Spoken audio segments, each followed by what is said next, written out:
I used to think silence meant safety, that if nothing made a sound, nothing could hurt you. I was wrong. The house I moved into wasn't abandoned. It wasn't broken. It wasn't even ugly.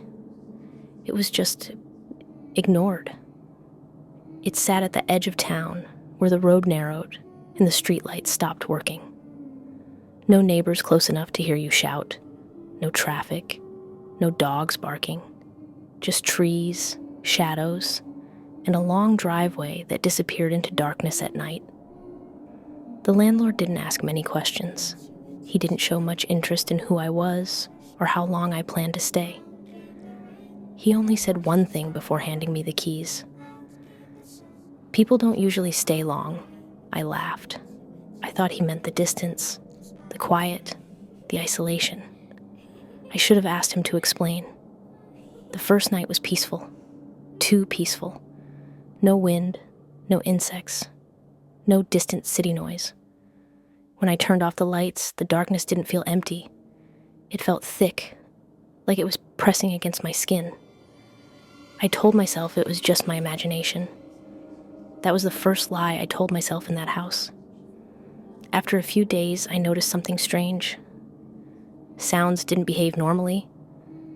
If I dropped something, the noise felt delayed, like the house waited before letting the sound exist, like it was deciding whether or not to allow it. At night, I could hear footsteps upstairs, slow, measured, never rushed. The problem was simple. There was no upstairs. I checked, twice. The house had only one floor, no attic, no crawl space, nothing above the ceiling except empty beams and dust. Still, every night, the footsteps returned, always at the same time, always moving from one end of the house to the other. I stopped sleeping after that. A week later, the mirror started acting wrong. At first, my reflection lagged behind by a fraction of a second, a blink too slow, a smile that finished after mine. Then one night, I brushed my teeth and watched my reflection keep staring at me after I turned away. I didn't look back. I stopped using the mirrors after that. The walls began to whisper. Not words, not voices, breathing. Slow, steady breathing that didn't belong to me. It came from inside the walls, inside the floor, inside places that shouldn't be hollow. I called the landlord. He didn't sound surprised. "Does it feel like it's paying attention to you?" he asked.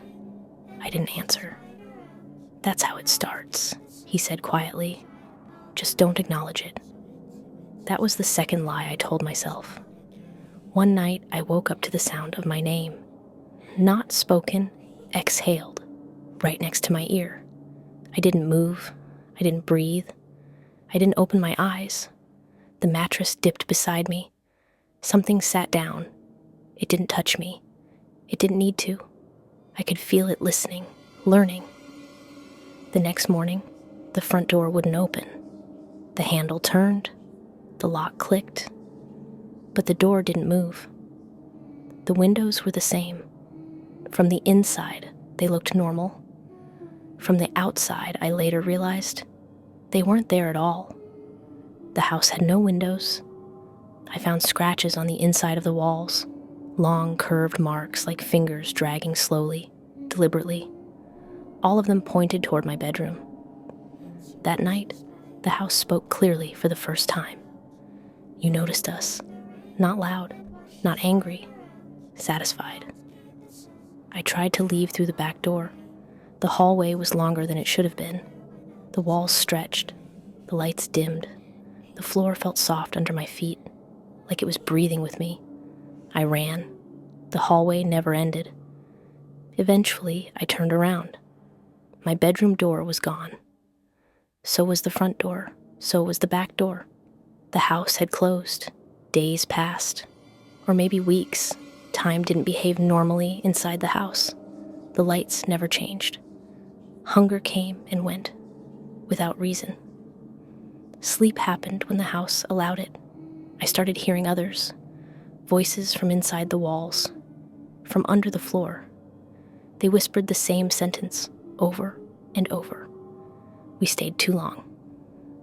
I understood then. The house wasn't haunted. It was hungry. It learned people. It memorized them. It kept what it liked. One night I found my reflection again. Not in a mirror, in the wall. My face pressed against it from the inside, eyes wide, mouth open in a silent scream. That was when I realized the truth. The house wasn't keeping me inside. It was slowly replacing me. I still live here. I don't try to leave anymore. The footsteps don't scare me now. The breathing feels familiar. The walls don't whisper as much. Sometimes I hear cars pass on the road outside. Sometimes I hear people talking nearby. I want to warn them. But the house listens. And it doesn't like when I share. If you ever feel like a place is too quiet, if the silence feels heavy, if it feels like something is paying attention to you, leave. Because once a place learns you, it never forgets, and it never lets you go.